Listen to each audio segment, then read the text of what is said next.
Hills, back up.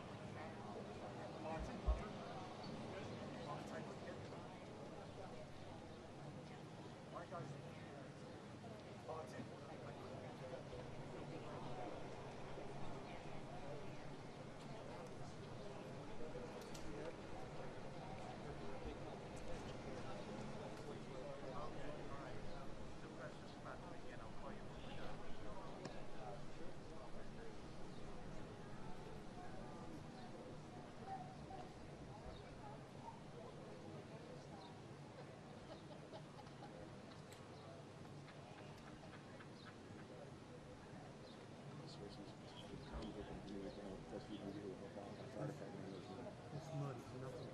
The sewer plant's wiped out. I can't even get down to it because the road is gone. Water to front of Montgomery shut down.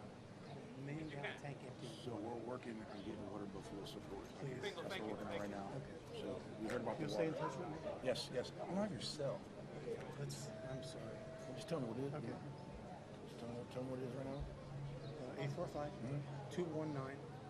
845-219-4057. Got it. Thank you. I'm gonna pass this on to the suit too as well. He wants to call you. Thank you. Okay.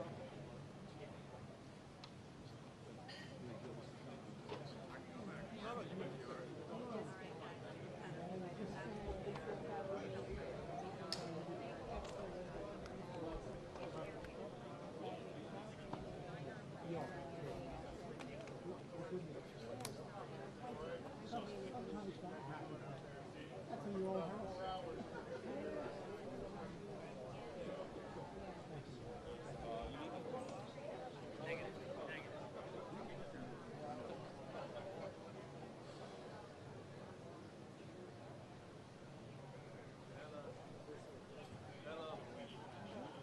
To line 6. Okay, yeah.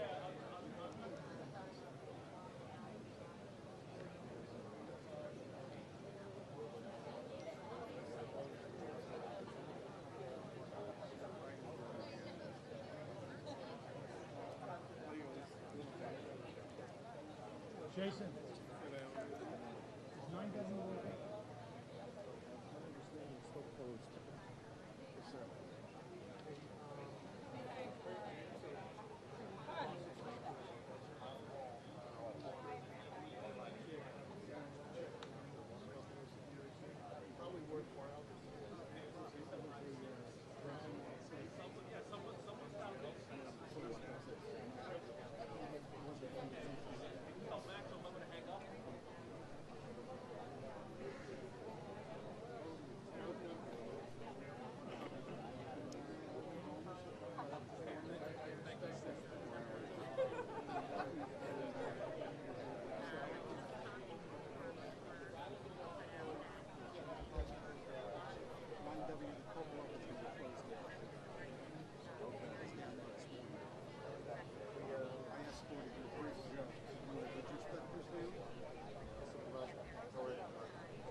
Hi, Jesse. Colonel. I won't let anything happen to it. Okay. Colonel. Hi, who are you?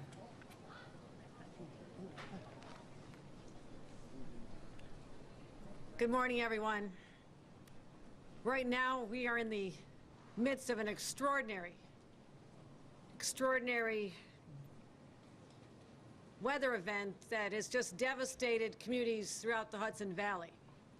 I'm here in Highland Falls, but this is just representative of what we've seen, the devastation we've seen in Rockland and Putnam and other communities, where, as you've seen so often in the last literally 9 months, I say 9 months because 9 months ago, the heavens opened up and we had more snow fall in a 24-hour period in the state of New York than had happened in history. Literally a few weeks ago, we saw the skies again bring upon us some of the most unhealthy air from the fires just north of here in Canada than we've seen in a generation. And once again, the skies opened up and wrought so much rain 9 inches of rain in this community, that they're calling this a 1,000-year event. It's only the second time ever that the National Weather Service issued a flash flood emergency. The last time was Hurricane Ida. My friends, this is the new normal. And we in government, working with our partners on the ground, have to work with our communities to build up resiliency, to be prepared for the worst, because the worst continues to happen. You only need to walk through the streets and see the pain in people's eyes as they describe to me their loss, their fear, their anxiety. You meet Kathy, who was literally rescued out of her senior apartment by brave crews that came all the way from West Point, not going to foreign lands to save people, but right here in their own backyard. And I am so grateful to everyone from West Point for stepping up. I just spoke to the superintendent, and we're there to help them rebuild as well. We also lost an individual's life. A young woman, 35 years old, who came out saying that her house was taking on too much water, was with her dog, and her fiancé literally saw her swept away. Terror, devastation, right here, less than 24 hours ago. So I'm joined here by local leaders to give an update on the current situation, what we're anticipating going forward, and what residents need to do together, how we can stand up and using every bit of our power, mobilizing to fight the ravages of climate change, because again, these are unprecedented weather events that keep hitting us over and over and over again. So we must change our behavior as a planet, as a country, as a state, and in our own homes. And we're going to continue that conversation in earnest, because we have to know that we have to do everything in our power to protect our citizens. I'm joined by Orange County Executive Steve Newhouse. He's done an amazing job. I appreciate his coordination. Our teams reached out even before the first rain fell, and he was ready on the ground, and he'll describe what his teams went to, but I'm grateful to all of them. I'm grateful for our local officials here in the village of Highland Falls. The mayor has joined us, Mayor Onofrio. We also have our Town of Highland Supervisor, Bob Livesey. Our local officials, mayors, supervisors, town board members, they're really the front line when an issue like this happens, because these are their neighbors. This is where they live.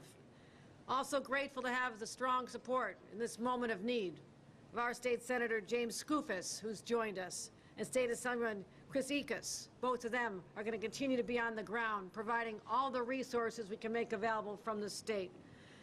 I also want to commend the most incredible team of people who are, unfortunately, so experienced in everything from ice storms in Ulster last year to the blizzards in Buffalo to the unprecedented weather event creating unhealthy air, and again, once again, the flooding.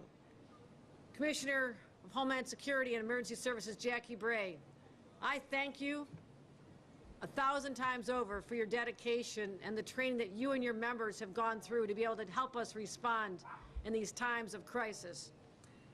DOT Commissioner Retramis Dominguez, again, we have been through so many battles together, and now her teams in real time are assessing literally whether or not there's roads and bridges and culverts that have been compromised, despite the fact that they may look clear for passage, and they work through the night to make sure we could bring these streets to some sense of normalcy, because people needed to get to hospitals and doctors and get to their jobs, and they worked tirelessly.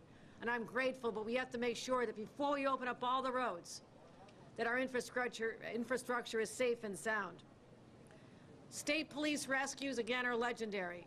Our state police, led by Superintendent Steve Nigrelli, were here on the ground. Our swift water rescue teams here in advance, anticipating the worst, and they were absolutely desperately needed as we saw cars swirling in our streets like this was a river. So, let's start with what we've seen, who I've spoken to. Just got off the phone with the FEMA administrator. She has offered all the help necessary, so the first step is assessment. Assess the damage. Assess the monetary value of the damage so we can put in our request for FEMA assistance to help the communities have the resources they need to rebuild. Also spoke at the White House, offered assistance in any way possible just minutes ago. Majority Leader Schumer called and said whatever is needed with infrastructure dollars to help the rebuilding, also making sure that we let West Point know that the Army Corps of Engineers can be of assistance if there's rebuilding there as well. Senator Gillibrand and I just got off the phone. She's there willing to provide any support to help with FEMA's efforts to return dollars back to our communities. So we'll be putting in all those requests, working with our local partners to make sure we have an accurate assessment of the cost and the damage done. We also are dealing with simultaneous issues right now. One is the weather looks better here, but the extreme weather is continuing north. Rain is hitting Albany. It's also hitting the Champlain area.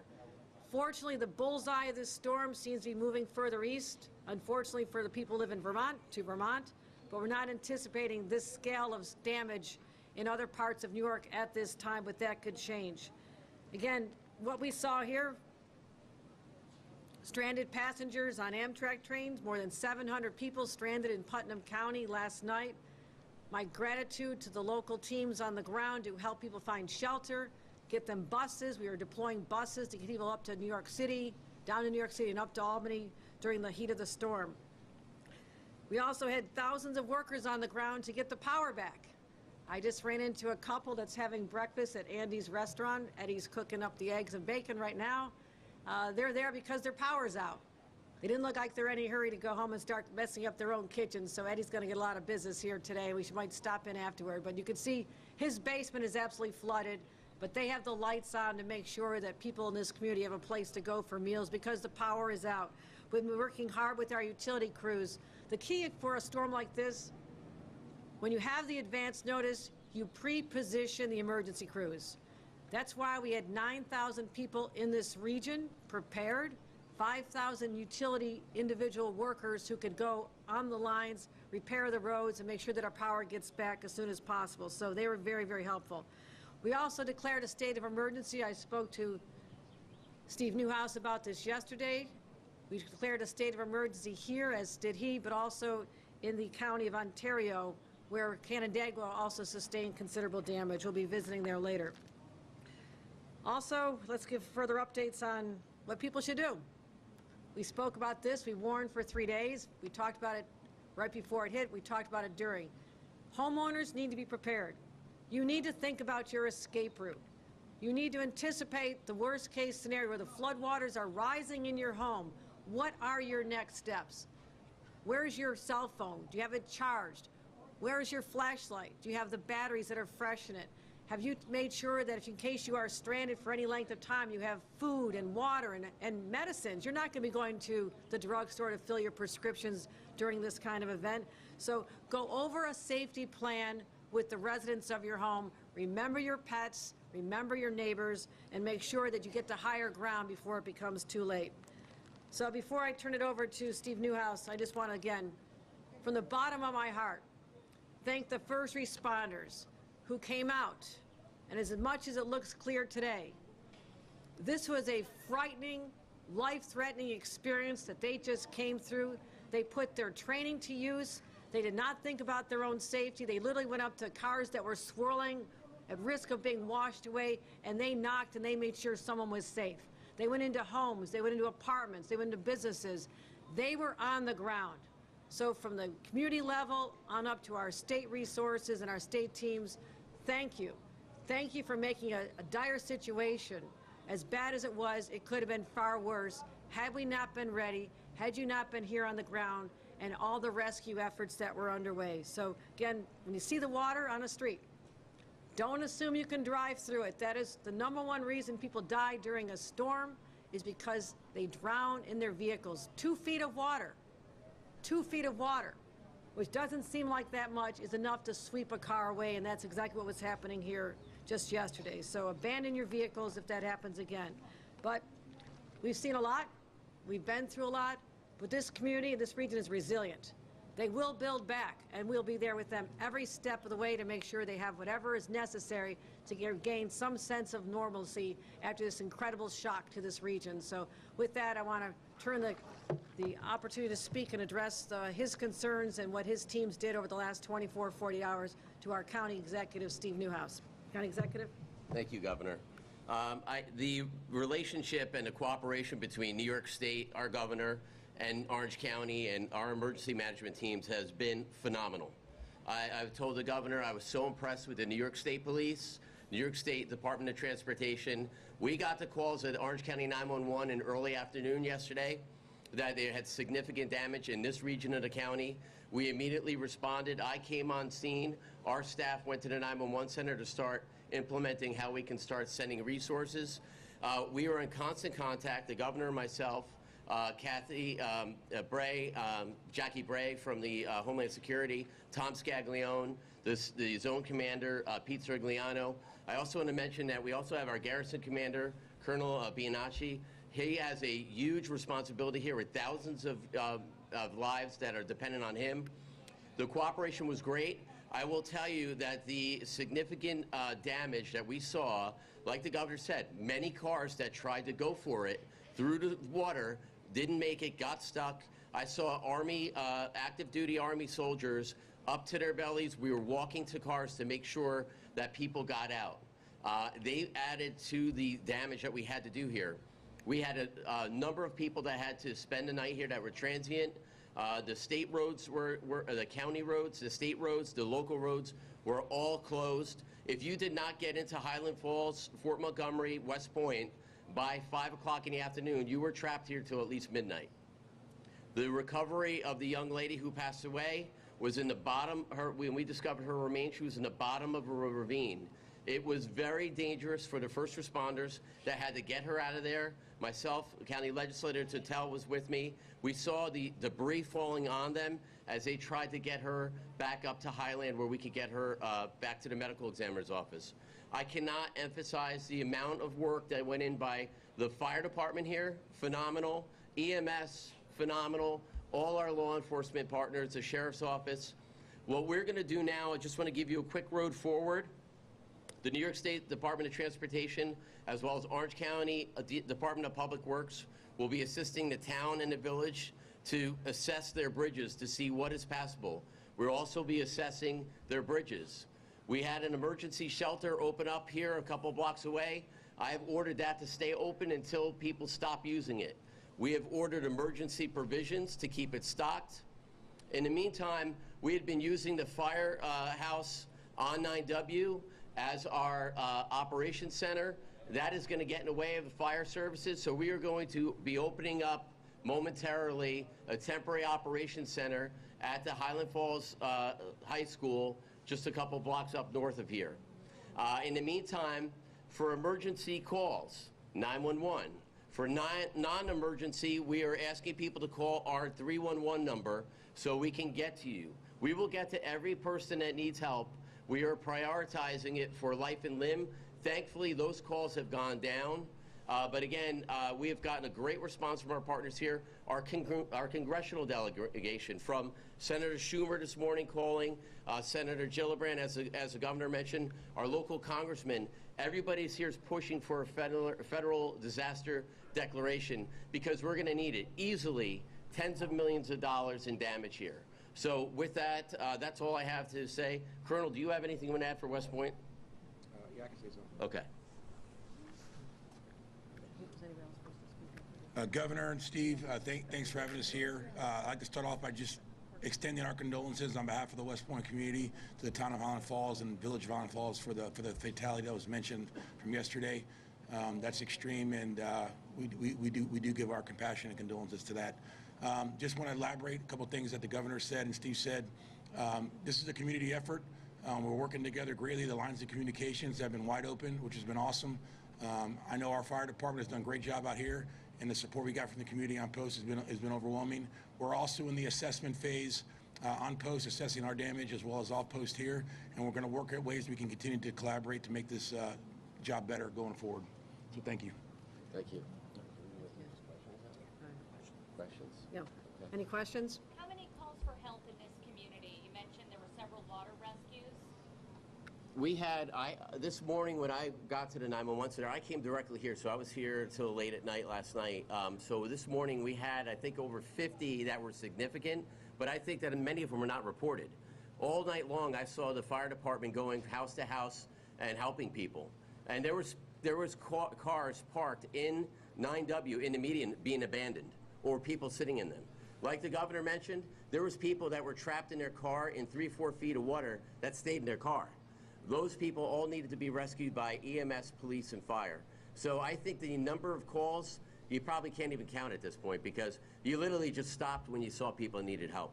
And by the way, the Good Samaritans did wonderful work as well. I've seen a lot of great compassion here in this community. Are there any ongoing search missions going on today? There's no search missions for missing people or anything like that. Steve, I saw your video yesterday, your emergency address. You clearly were visibly impacted and affected by what was happening in this community in your backyard. Can you talk to us a little bit about what you were feeling at that moment? I mean, there was a lot of feelings of helplessness for people. When I showed up on the scene, the police chief was there. 3 of the police cars were underwater. When we went to find the remains of missing people, this impacts human lives. Her family was there. She's down on, and you know, we're looking. The people are actively looking for her. So this is humanity at its best, and it's worse, and it's very difficult to get through it. But this community is resilient. We are totally united. Like I said, I am so impressed because of we've been through this before. I hate to say we're battle hardened between COVID calls and responding to other emergencies. Jackie Bray and I talk personally on the phone. Tom Scaglione, the governor and I have known each other for over 10 years. That relationship helps when we're responding. When I can call the zone commander or the senior NCOs, that helps when we're trying to get assets here. Can we talk about the worst devastation, 218, the images of chunks of the mountainside just, blown away? One of the biggest things when we were doing the recovery of the individual that's deceased, I kept hearing what sounded like car hitting bottom, and I kept saying, "What is that noise?" It was pieces of giant boulders falling off that whole mountainside. So that's why it's really critical that we have engineers to come and give inspections on it so we know they're safe to pass or what they need to fix them. On that idea, Governor, is there anything to be done in infrastructure in terms of small towns like this that can change, whether it's, flood prevention measures, whether it's rebuilding bridges in a different way? Is there anything kind of forward-looking that you could do to make sure this doesn't happen again? Right, and there are a lot of lessons learned even from Hurricane Sandy, Hurricane Ida. We've seen these downtowns devastated before, and I've spent 14 years in local government. I go into a community, my eye goes right to the curb. I can tell whether storm sewers are going to be jammed up. I can see whether the curbs need to be redone. Now, these are good shaped curbs, but there are other ones that are very low that can be clogged with debris, and that can result in flooding. So I want to do an overall assessment of every community in our area that's been affected by this, but also going forward statewide, what we can be doing to continue giving the infrastructure dollars to communities so they can build up their own resiliency. Many smaller communities do not have the sophistication or the engineers on staff to do that either. That's where the state can come in and the county can come in and help with those assessments. But yes, money's going to have to be part of the solution. And we can't turn our eyes any longer to the fact that we have to build up areas, homes and businesses that are in low-lying areas are going to need to be lifted up. Otherwise, we're ignoring the reality that flooding is part of life now here in the state of New York, not just out in the Southwest and other parts that have always historically suffered from that. It is now part of the new normal for New York. The record snow leads to flooding, springtime, mountains, the streams are surging. You add in 9 inches of rain in a 24, 36-hour time. It is historic what we're dealing with. But also we have $4.2 billion from our Climate Act, which is also bringing money to communities to help build up that climate resiliency. This is my definition of what climate resiliency looks like. We have to build up the infrastructure in our small, most vulnerable communities. You have a major piece of infrastructure that was damaged and destroyed. I might screw up this name, but Hochul. Right. What can you tell us about that? Since my understanding it's over a gorge and maybe not the easiest fixes. So it's the Hochul Open Bridge has been impacted by this event. As the governor said, this historic event, if you want to equate 9 inches of rain to snow, that's 90 inches of snow. So, I mean, it's historical. The difference is that you get rain instantaneously. So with the Hochul Open Bridge, what you're looking at is a 100-year-old bridge that has literally withstood many an extreme weather event. This one, it has impacted it significantly. So it's closed now. We've got our bridge assessment teams. I was on the bridge this morning with our bridge engineers. They are looking at it from every possible aspect. It's going to take significant amount of time and reconstruction effort to get it back and operational, but it is a critical link, and we appreciate that. Obviously, that road is not as busy as I-95, but is it Correct. kind of comparable to what Philadelphia just went through a situation? No. In terms of having a road that's used a lot by the locals, It is. really gonna send them on detours. It is very much used by the locals, and we're going to do everything we can to make sure that not only do we have roads in and around the area that are open and available, but we need to make sure, as was stated earlier, that not only are we thoroughly assessing the roadways and the bridges, we need to make sure that they're safe before we even look at putting them back in operation. I can tell you the Hochul Open Bridge is going to take some time to actually repair. We just have just 2 other infrastructure things that you should be aware of. The wastewater treatment plant has been compromised. The DEC, like the governor has everybody here with us, on station, fixing this, working with us to get a solution. My folks are here as well to help them get it back in operation. The CSX line is also down. About a quarter mile of it has at least 10 spots that have been fully compromised that are going to take what we have been estimated today a couple days before they get that back in operation. So we'll be working on that as well.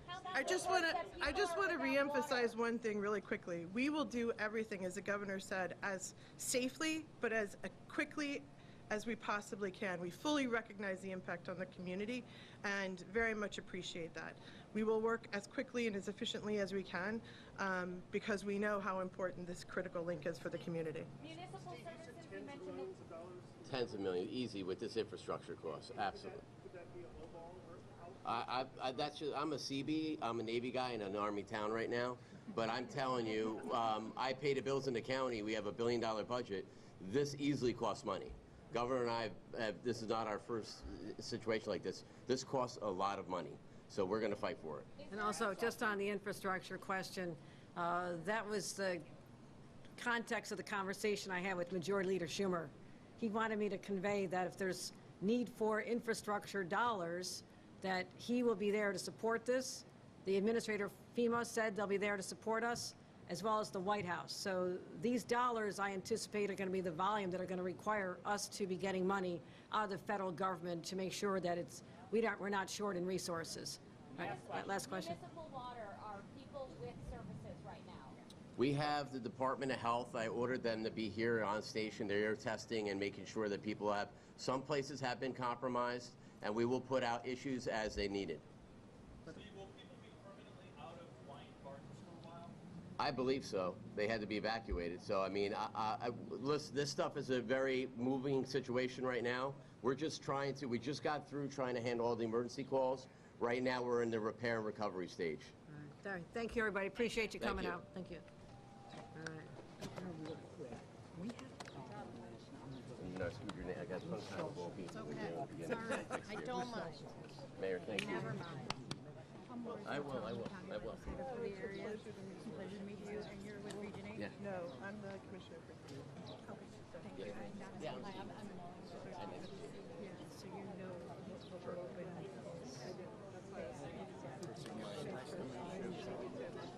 I have not had any major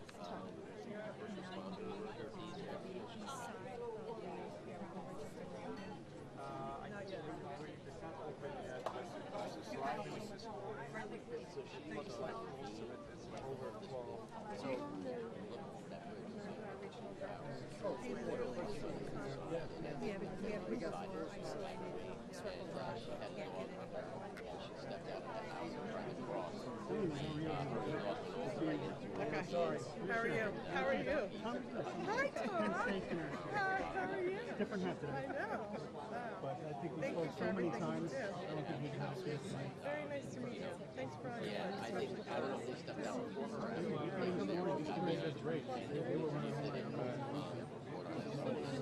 Thank you very much.